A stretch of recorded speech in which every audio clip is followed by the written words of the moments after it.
introduced by Clacken, a joint resolution of the Senate and the House of Representatives of the State of Montana applying for a convention of the states under Article 5 of the Constitution of the United States. Madam Chair. What is your pleasure? Representative Clacken.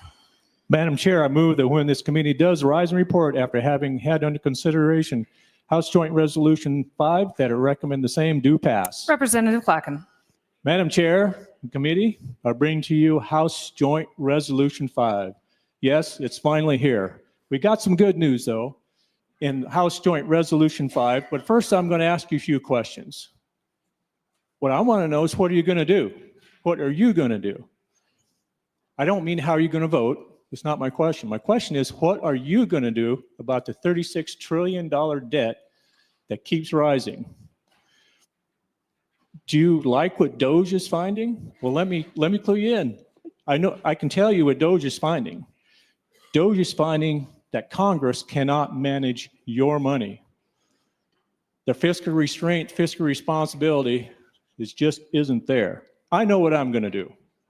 I'm asking you to join me. What are you going to do about the ever-increasing power centralized in Washington, D.C.? What are you going to do about the titanic shifts in power when we have administrative changes, new presidents? I know what I'm going to do, and I'm inviting you to join me. What are you going to do about the ever-increasing power and jurisdiction of the federal government? You know, we let them out of the Article 1, Section 8 box, the enumerated powers. They're gone. They're out of the box. We need to put them back in that box. That's what this can do. I know what I'm going to do, and I ask you to join. Let's stop complaining. Let's stop being fearful. Let's stop being comfortable. Let's get off the sidelines. Let's put our friends in D.C. back in that Article 1, Section 8 box they belong in. Let's show Congress that Montana is watching, and we don't like what we see, and there's a process by which we can fix those problems. We the people. Remember those three words, the first three words of the U.S. Constitution? We the people of the 69th Montana legislative session are here. We're here for our citizens, the state of Montana, and for this country too. Here's how I see it. It's our duty. It's our duty to take care of the federal government. They are not behaving. It's our duty to ensure future generations that this country will be here for them. I know what I'm going to do. I'm going to do my duty. I'm asking you to join me. We the people must use the constitutional process given to us by our founding generation, our founding fathers. Join me. Thank you, Madam Chair. Thank you, Representative. Representative Love.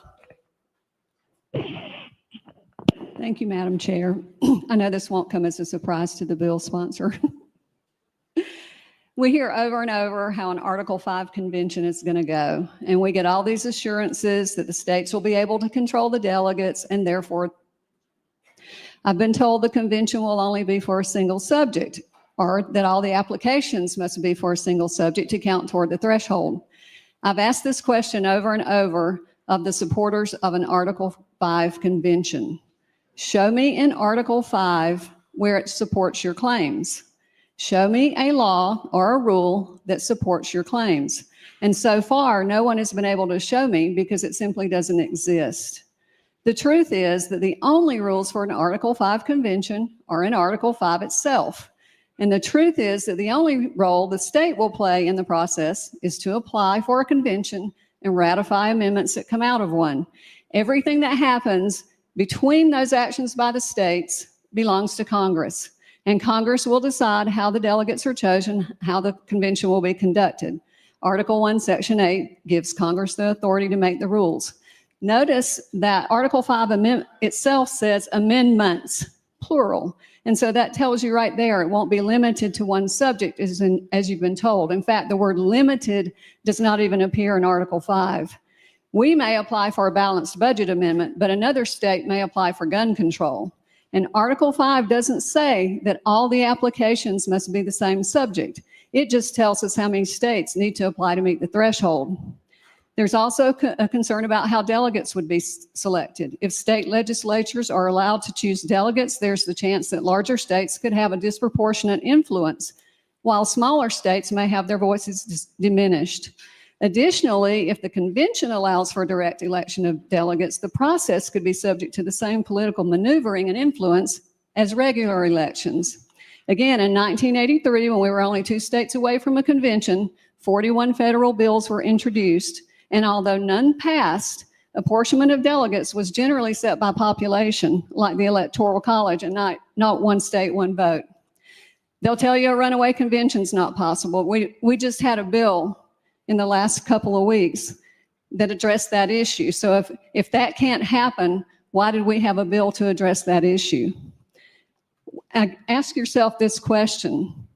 Even if there was a way for us to control our delegates, would other states have the same measures in place?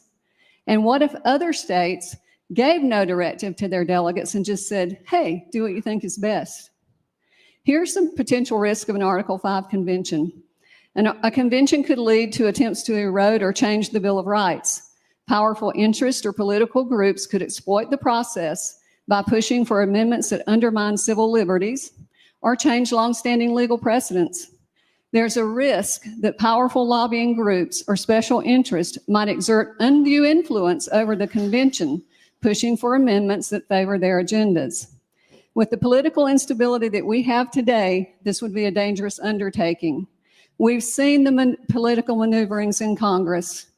This is our country's most sacred document, and this is the very foundation of our country.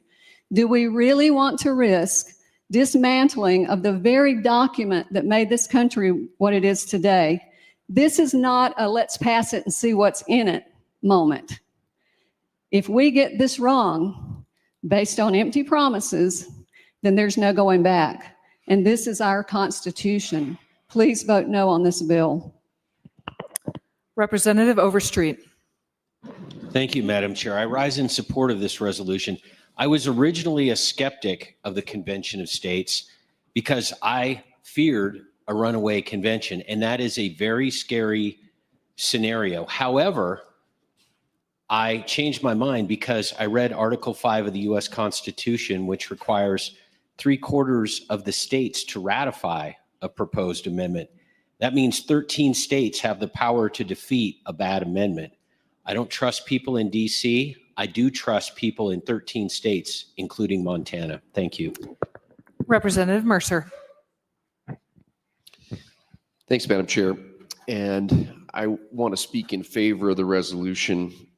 You know, my friend from Hamilton said a minute ago that the potential risks outweigh the potential gains. And I guess I look at that equation just in the opposite direction. In the course of my lifetime, I think I have watched our national government be incapable of dealing with the weightiest issues of the day.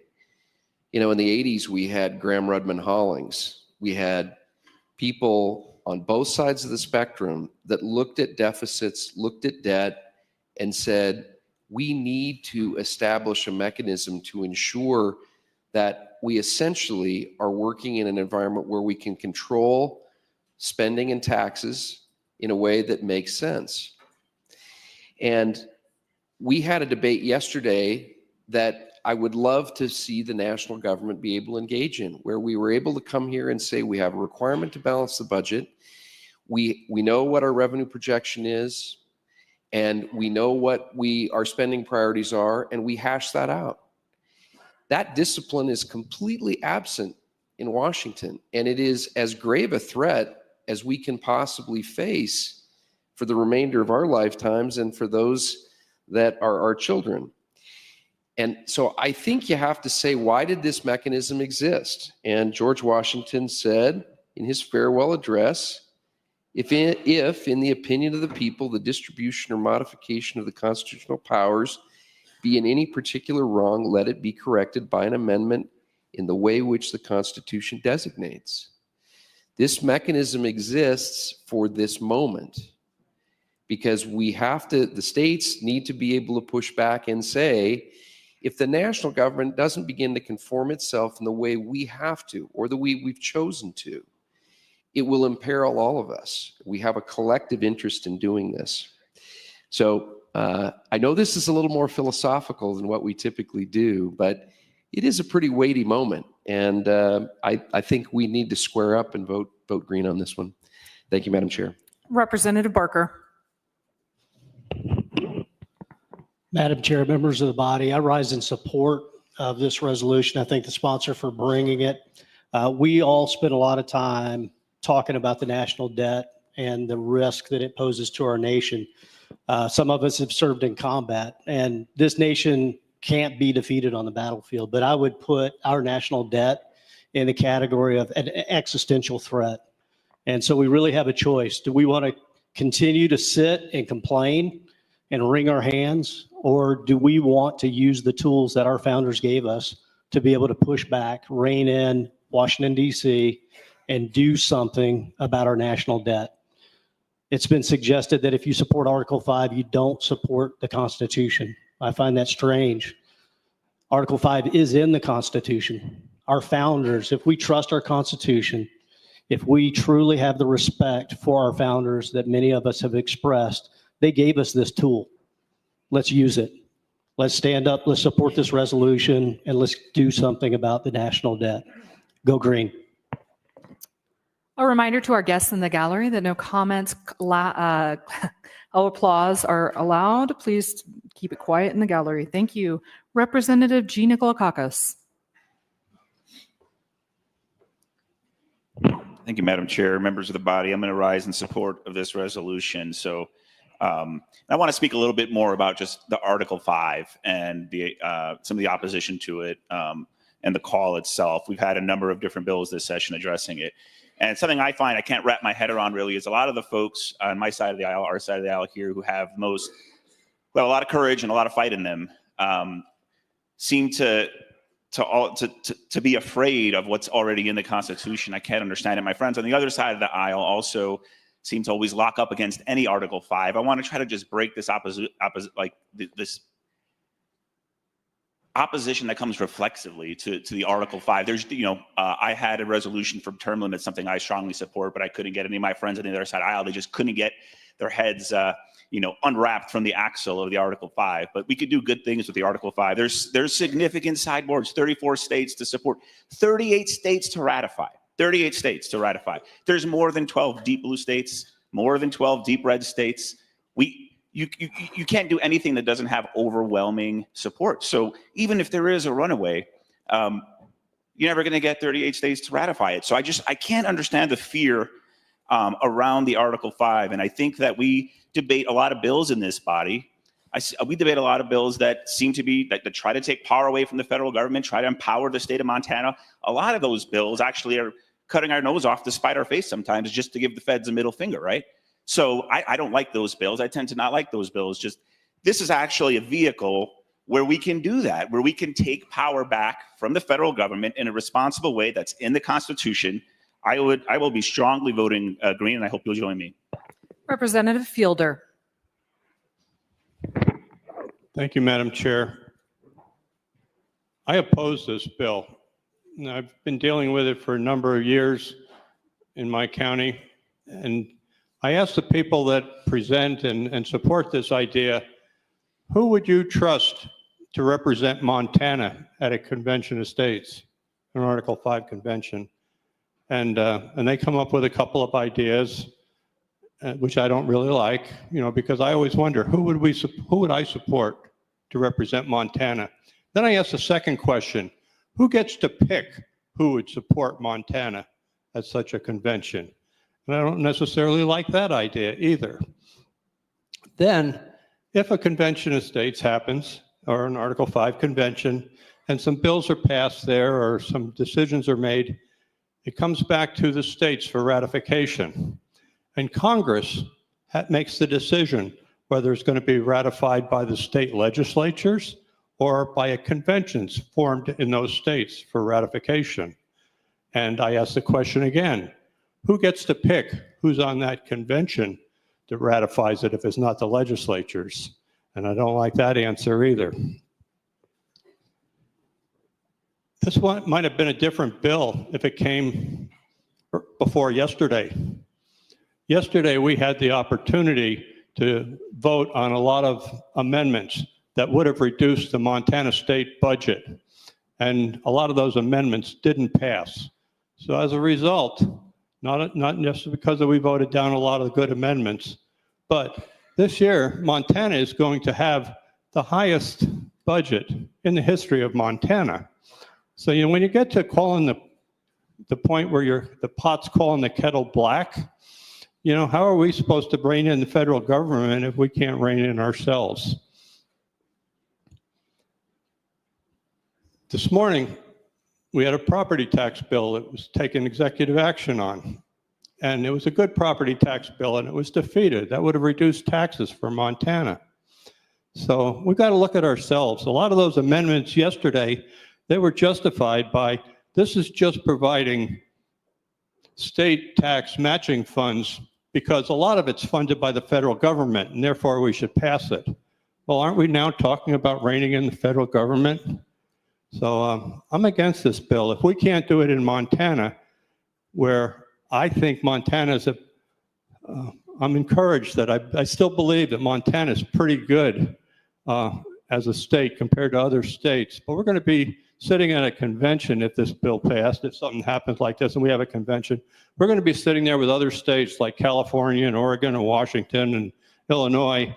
And I don't trust them and who they're going to be sending to the convention. So I have a lot of worries. If we, let's start cleaning up our yard before we start looking at other people's yards.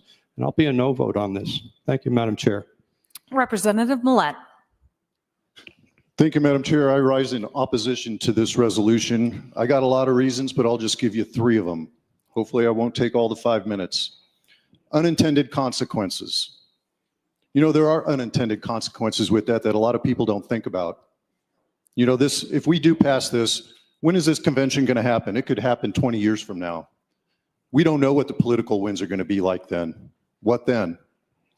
Now I know why my friends over here on the other side are so worried. Unintended consequences of we don't know what the political winds are going to be. Congress will control everything on this convention if it does happen. They can control the ratification. Not according to Article 5. The convention delegates themselves can actually change that. They did that in 1787 from the original Articles of Confederation. Articles of Confederation said 13 out of 13 states have to approve every amendment. They changed that. So that could happen too. There's no guarantee Montana's going to be properly represented on a convention. We just don't know. We don't know what Congress is going to do. A lot of unknowns. This resolution is attempting to deal with 3 different problems. 3 different problems are the fiscal problems that we have in this country, term limits, and limits on power and jurisdiction of the federal government. What are those things? Are they a people problem or a constitutional defect? I submit to you that they are a people problem. The Constitution is not the problem here. Why do we have uncontrollable debt? That is a people problem. Why do we have career politicians in office? That's a people problem. The people are not voting them out. And why do we have the federal government encroaching into Montana all the time? It's because the state isn't standing up and using their power under the Article 6 and and Amendment 10 to push them back. There was a time in our country when we had a problem and we tried to use the Constitution to solve that. Everybody remember Prohibition? We passed a constitutional amendment in this country to outlaw the manufacture, sale, and transportation of alcohol in 1919. How well did that turn out? That's a people problem we tried to fix with the Constitution, and it did not work. They had to repeal that 14 years later in 1933. Just saying. Here's one where we did have a constitutional defect and the amendment process worked. It's called women's suffrage. We had a problem in the Constitution because it didn't mention women had the right to vote. So what did we do? We amended the Constitution because that is a constitutional defect. That is not a people problem. So it worked in that instance. I don't see anybody complaining about that. These problems impose fiscal restraints. That's what the resolution says. Balanced budget amendment is the #1 thing. Every balanced budget amendment proposition that I've seen in Congress, what do? They put a loophole in it. That loophole is called a national emergency clause. Does anybody know how many national emergencies the United States of America is under right now? Go Google it. It's 41. We are currently under 41 national emergencies in this country. The latest one was on January 20th, 25. The earliest one, the oldest one, is from 1979, when most of us were not even born. Well, I don't know. Some of the younger members were not born. Term limits, career politicians.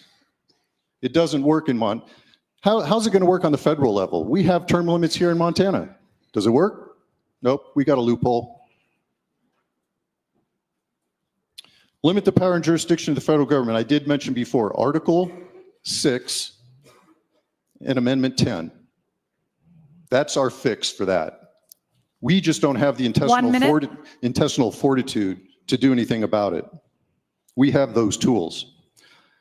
You know, the rep from Hamilton said the other day the partisan judicial elections will be when we did that vote on partisan judicial elections, it'll be the most important one we'll do this session. I disagree. This one is the most important. You know why? Because it not only affects Montana, it affects everybody in the United States. It affects everyone from Maine to Hawaii, Alaska to Florida. This is a very important vote. You push the green button and vote yes, you're acknowledging that these problems are beyond your grasp. You can't fix them. We can't address them here in Montana, and you're okay with kicking the can down the road. But if you vote red, then you acknowledge that these problems are not beyond our grasp. We can fix them, and we can address them here in Montana. And you don't want to kick the can down the road. We have the power, folks. We can do it. Vote no on House Joint Representative, your Resolution time is 5. up. Thank you, Madam Chair. Representative Schomer. Thank you, Madam Chair. Members of the body, wow. We have heard a lot of fear mongering and what ifs and just all kinds of wild thoughts. I mean, every morning when I wake up, I could probably what if myself from getting out of bed in the morning, if I'm being honest. What if I stub my toe on my bedpost and break my toe? What if I slip getting out of the shower and break my neck? Let's get back to the point at hand here. Congress spending is out of control. If this keeps up, I don't think we're going to have a country left. I mean, we are in so much debt right now. We can't even pay the debt on our debt. It's wild. We're in trouble. And it's to the comments, our spending is out of control. I think we're doing a dang good job here in this state. And I'm proud to be a part of this body. And I know you guys are too. I think we're doing a really good job. That being said, my representative here in front of me made some really good comments earlier. He trusts Montana. I trust Montana. And I also trust representatives in states across the country. I love this country. And I want it to be around for a long time. So with that, I urge you to address the matter at hand. Let's send a message to Congress, because that's just what this is. It's a resolution. Let's send a resolution to Congress to keep our country around, because I love this country. Thank you. Representative Beatty. Thank you, Madam Chair. I think that the proponents for this particular bill have stolen most of my thunder. I will say that certainly we could have a seminar about the pros and cons of Article 5 in the Constitution. I think that there are rebuttal arguments to all of the points made by the opponents here. True enough, it is somewhat uncharted ground, but I trust the wisdom of our founders, because if we thought this was a bad idea, you wouldn't have found Article 5 in the Constitution. For those, I think I appreciate the reverence my friend from Ravala County expressed when she spoke against this earlier. Reverence for the Constitution. I think we all have that. But I think that the fact of the matter is, on the trajectory we are on right now, we're on the trajectory for a financial collapse. Do you think that this Constitution is going to survive that sort of turmoil? This is the sort of circumstance that destroys nations. If you want to preserve the Constitution, then I would ask all of us to think deeply about this question. I think I agree with my friend from Northwest Montana. Perhaps this is more important than decisions about the Montana judiciary. I ask my friends across the aisle to think deeply about what we must do going forward. And I think if you think about this carefully enough, you will come to the conclusion that voting green is the right way forward. Representative Deming. Thank you, Madam Chair. Could I have 47 minutes like I used to have in school? That'd be okay. Representative, unfortunately, there is only 5 minutes remaining. Thank you. I rise in opposition to this resolution, but not because of the resolution process or the Convention of States process itself. I don't fear that at all. And I'm absolutely in favor of the goals. Obviously, we want a balanced budget. That isn't going to happen. I don't care what we do. In fact, I think the economy may crash before we get this thing off the ground. As far as term limits, I just got to say, that's up to the voters of those states. If we don't like people in office for, their careers, that's up to them to vote those people out of office. It's not up to us necessarily. And there's no guarantee that when we replace somebody who's been in office for quite a while, that they're going to be replaced with anybody any better. And so, I may even vote for a resolution if we were going to talk about overturning the 16th and 17th Amendments. I'd be for that. So I think the goals are unrealistic. So what's the fix? The resolution sponsor asked some good questions. What are we going to do about it? Well, my fix is what we can do right here in the legislature. We have the power here in the legislature, state government, to control what people do out there in DC. So just imagine this. We're going to go with an amendment process that's going to appeal to the organization that has put us in $36 trillion in debt. Does that make sense to you? But that's what this resolution asks. And what can we do about it? Well, there's a lot we can do about it right here. And again, somebody, the representative up in front of me, a couple of rows, talked about some fixes. I won't go into those. But what do we do about federal spending? Well, this is a radical idea, but I'm going to say it anyway. Let's not send them money. I don't know how that would work, but I'd be happy to work with some people on that. Don't send them the money that they're going to overspend. $36 trillion. That's not going to get fixed. There are some other things we can do as a state legislature. Not cooperate with agents of the union. A guy by the name of James Madison thought that would be a good idea. So I think we have all the power we need right here in this legislature, in this state government, to deal with any problems that those folks out there have put us through. And I also have to say that, I understand the reverence for the Constitution. Believe me, I do, and I have reverence for the Constitution. But remember, we couldn't pass a resolution saying that we all have an equal duty to make sure the Constitution is followed. We couldn't pass that resolution here in this body. So I want you to think about that for a minute, too.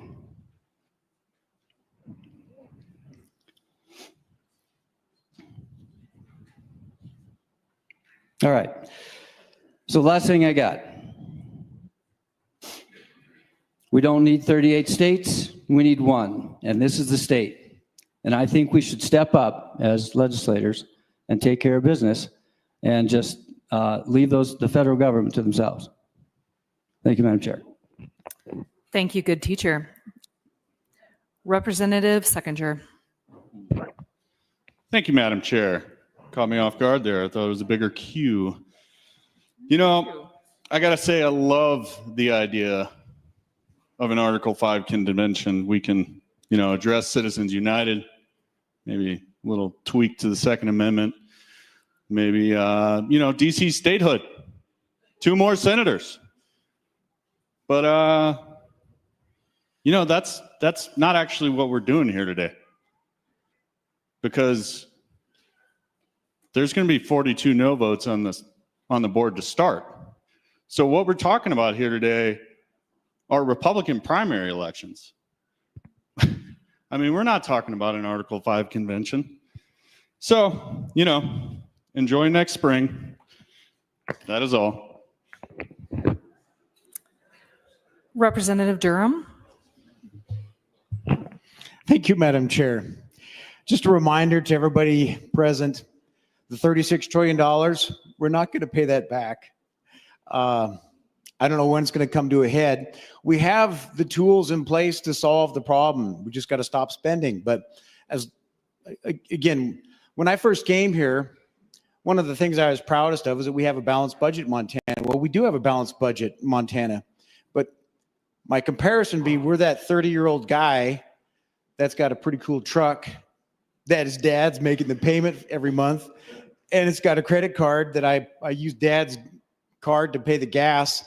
And I'm not sure what bills I do. Maybe I buy my food, I suppose, but it's the federal government that's propping up our budget. If the federal money went away, our spending in this body would have changed significantly yesterday. That's the reason. Oh, the other thing, another analogy, jiu-jitsu. When things are bad and you're facing a stronger opponent, the worst thing you can do is thrash around, because you'll just end up in a tighter hold. If the coach was right there talking to your ear, he'd say, put your back to the mat, get elbows down to your sides, breathe, breathe. That's what we need to do. That's financial responsibility. And so I'm a no. I ask you to be a no. Either way, I'm going to smile and do my best for myself, my community, my family. Madam Chair, I call for cloture, please. Thank you, Representative. The motion is in order. This is a non-debatable motion. Two-thirds present and voting. We'll go to the board.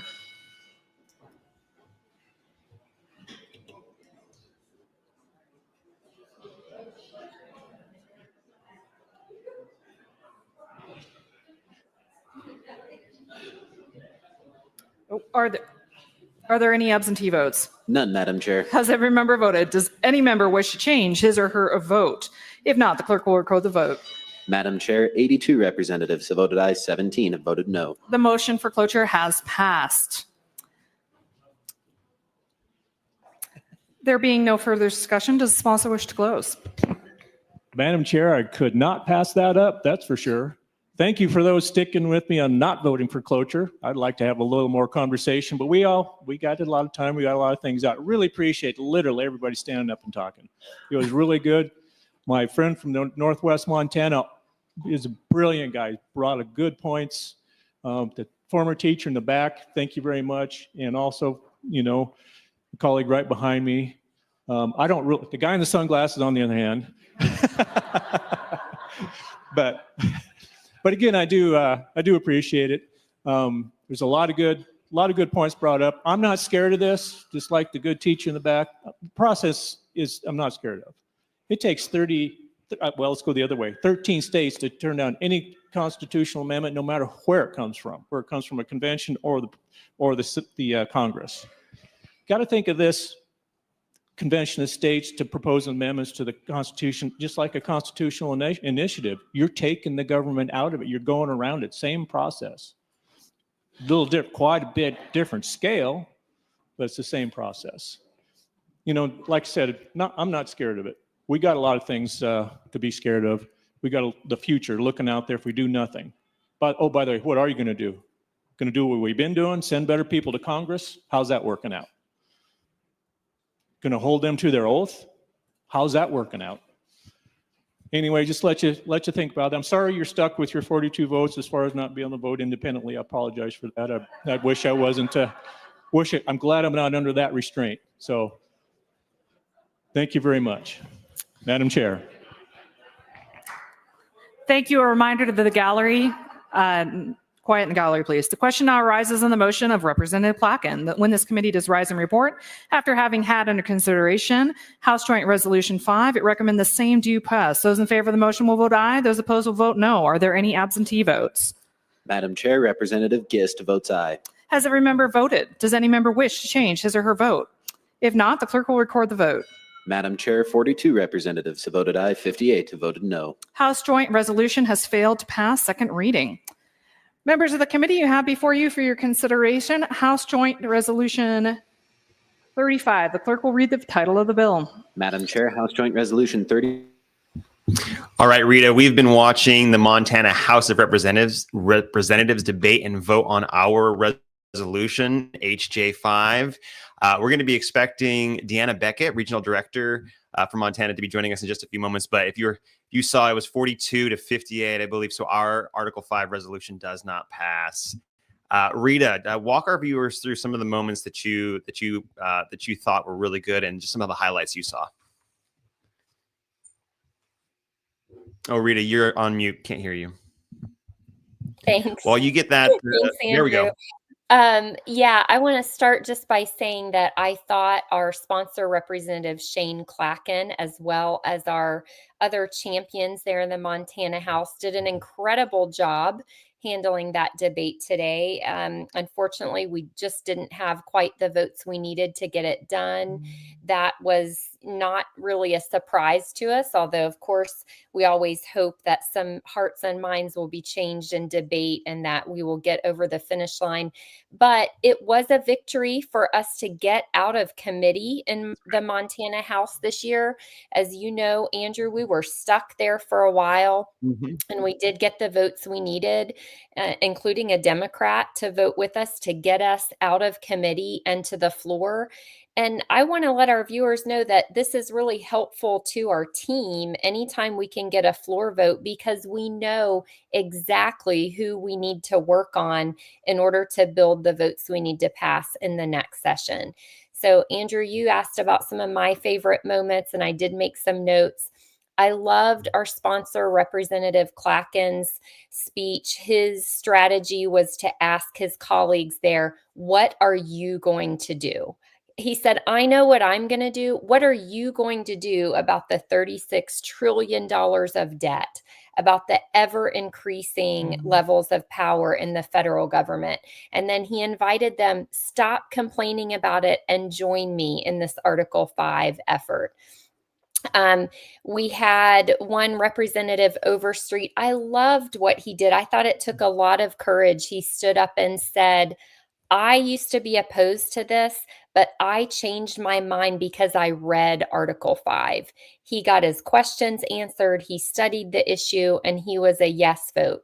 Representative Mercer quoted our President George Washington and his speech from the farewell address, where President Washington said, if, in the opinion of the people, the distribution of power is in any way wrong, let them change it through an amendment the way the Constitution directs it, but let there be no change by usurpation. So that, of course, is a paraphrase, Andrew, but I love that Representative Mercer used that quote. Representative Barker said, the founders gave us this tool, folks. Let's use it. Nicola Caucus, I loved his speech. He said, I can't understand the fear. This is a vehicle that we have to take power back from the federal government.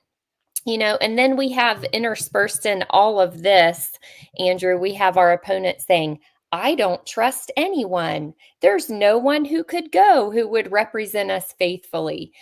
We have Representative Kathy Love say, show me a ruling that says any of these things. Well, I'll offer her one, Chiafalo versus Washington, which says the states can control the agents who go to represent them in performing a federal function. Couple more quotes from our supporters, our champions, and then I want to get to Deanna Beckett. But I have to mention Representative Schomer. I loved how he just really called out all the fear mongers in that body today. He said, what if I slip in the shower and break my neck?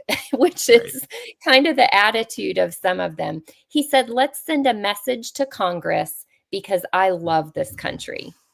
And then two more, Representative Beatty saying, I trust the wisdom of our founders, and I am going to support this today.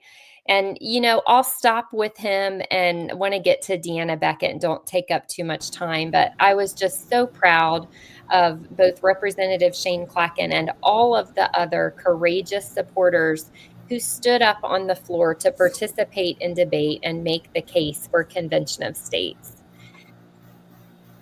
Well, I see we have Deanna, so we'll go right to you. Deanna, what's your take on what happened today on the Montana House floor? Well, it is, like Rita said, it's a win. We got to the floor. That in itself was a hurdle that we have not done. And historically, with just the few years that I've been on, I don't believe we've ever gotten to the House floor. Rita, you can probably correct me on that. We've gotten through Senate before, but never the House. And I'm looking at the votes. I'm just looking at the snapshot that one of our great volunteers took for us and posted. And I see 3 extra votes that we were working on that we weren't expecting, or maybe they were kind of maybe on the fence. So that's exciting to see. I do want to highlight, there was a couple of quotes that I enjoyed, and how Representative Mercer said that there was a lot, he opened up with, there was a lot of folks that said there was that the risk outweighed the gains. And he says, I want to flip that. The gains are going to outweigh the risk. And then Representative Nikolakakis mentioned that he wants to break that split around Article 5. And he didn't indirectly say that this was giving the Fed the middle finger, but he insinuated it. And I just had to giggle at that. And I love how they're able to speak their mind on the floor. But yeah, I'm, again, like Rita said, so proud of the team and the work that they have done. They weren't giving up until the end. They knew we weren't done in committee, and they kept on going, kept on meeting with legislators. They kept on going to the Capitol. And now we know, and we've got the list, we've got the vote, and we know where we go from here. Yeah, I want to mention too, Deanna, I'm really proud of our state team and particularly our state leaders there in Montana. We didn't know that it was going to come out of committee. The committee had tabled our application several weeks ago, a month or so ago, in the House Business and Labor Committee. And we didn't really know which day they were going to, bring it up again to try to take it off the table. But our volunteers were there they knew, they were right on it. So I was really proud of them and their level of engagement, and they worked really hard. So hats off to them. And I know they're going to continue working hard moving forward over the interim. Deanna, share with our viewers just a little bit about the kinds of things they'll be doing as we move forward.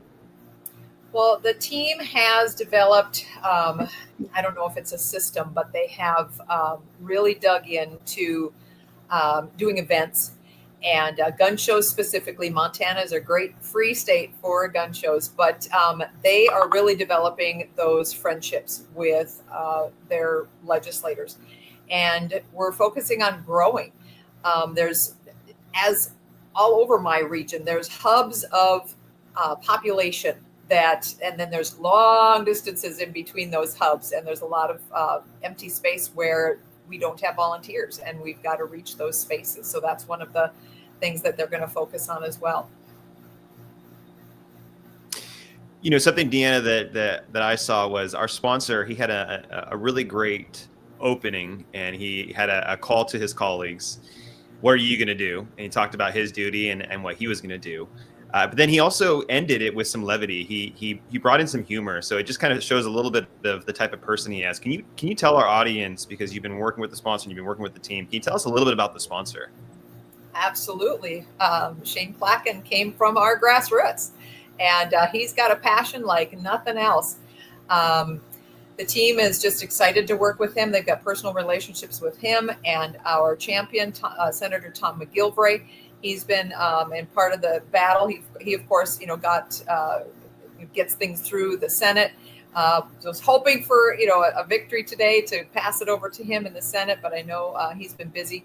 But Shane Clacken's got a fire, and I know our team's been working with him. And I think the quote was, yesterday on a call.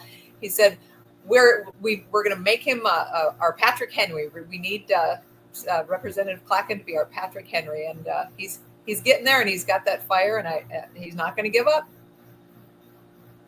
That's right. Well, I have high hopes for Montana as we move forward. They made great progress this year, Deanna. So thank you to you for being a great leader for the team. And Montana, if you're watching, sorry we didn't get it done this year, but thank you for the great work that you've done. And I look forward to seeing what's coming next in Montana.